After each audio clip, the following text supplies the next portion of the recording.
This channel's content is strictly for educational and informational purpose and does not endorse or promote any form of violence, harm, illegal activities, self-injuries and communal disharmony. Padma পরে পাক প্রেম, ভারত বিরোধিতায় পাকিস্তানে কি নতুন বন্ধু? এই মুহূর্তে বাংলাদেশের পাক প্রধানমন্ত্রী শাহবাজ শরীফের সঙ্গে বৈঠকে ইউনুস। মিশরের রাজধানী কায়রোয় D8 শীর্ষ সম্মেলনে বৈঠক। শাহবাজ শরীফের সঙ্গে মোহাম্মদ ইউনুসের যে বৈঠক, সেই বৈঠকে কেন্দ্র করে এই মুহূর্তে তুঙ্গে জল্পনা। ৭১-এর অমীমাংসিত সমস্যা মেটানোর জন্য এই দুই পক্ষের মধ্যে আলোচনা হয়েছে। আমরা বিষয় নিয়ে আরো জানবো, কথা বলবো। আমাদের দিল্লির প্রতিনিধি রাজীব চক্রবর্তী আমাদের সঙ্গে রয়েছেন টেলিফোন লাইনে। রাজীব, পাকিস্তান এবং বাংলাদেশ যেভাবে কাছাকাছি আসছে এবং আজকের যে বৈঠক, সেই বৈঠকটা ঠিক কি ইঙ্গিত করছে?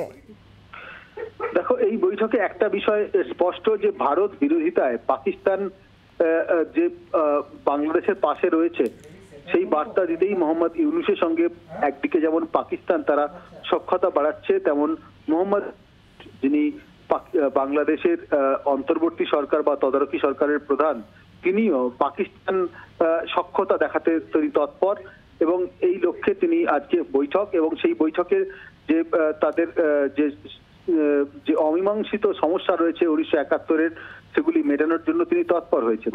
তোমাকে জানিয়ে রাখি যে মোহাম্মদ ইউনুস তিনি এই মুহূর্তে যথেষ্ট চাপে রয়েছেন। বাংলাদেশের অভ্যন্তরে যে সমস্ত রাজনীতি রয়েছে সেখানে সরকার গঠন এবং তা নিয়ে চাপ মোহাম্মদ ইউনুসের ওপর। সেখানে ছাত্র সংগঠন যেগুলি রয়েছে এবং যেগুলি সেখানে মৌলবাদী সংগঠন, তারা মোহাম্মদ ইউনুসের উপর চাপ সৃষ্টি করেছে যাতে নির্বাচন না হয় এবং সেই নির্বাচন যাতে পিছিয়ে দেওয়া যায়। এবং সেই ছাত্র সংগঠনগুলির চাপেই কিন্তু মোহাম্মদ ইউনুস অনেকটাই চাপের মধ্যে রয়েছেন। তাতে একটা বিষয় স্পষ্ট যে পাকিস্তান সখ্যতা বাড়িয়ে। একেবারে রাজীব, ধন্যবাদ আমাদের সঙ্গে টেলিফোন লাইনে থাকার জন্য। আন্তর্জাতিক সম্পর্ক বিশেষজ্ঞ ইমন কল্যাণ লাহিড়ী, তার বক্তব্য কি শোনাবো?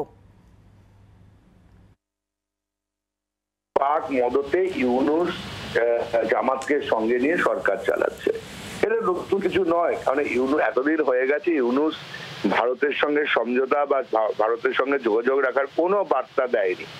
সে যতদিন পারবে ক্ষমতা দখল করে বসে থাকবে বেআইনি ভাবে, এটাই প্রচেষ্টা চালাচ্ছে।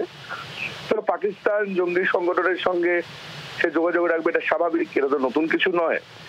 এবং এই শীর্ষ সম্মেলনের বৈঠকগুলোর যা এখতিয়ার সরাসরি না করলে সামনাসামনি করবে, তার কোনো না কোনো কথোপকথন হবে, এটা তো বোঝাই যাচ্ছিল। এবং পাক মদত যে আছে, পাক গুডস যে সেখানে ঢুকছে, পাক মিলিটারাইজেশনটাও তারা করবে, এটা এখন এই মুহূর্তে না বোঝার কিছু নেই। ভারতবর্ষকে ঘিরে ধরার প্রচেষ্টা চালাচ্ছে চারদিক থেকে।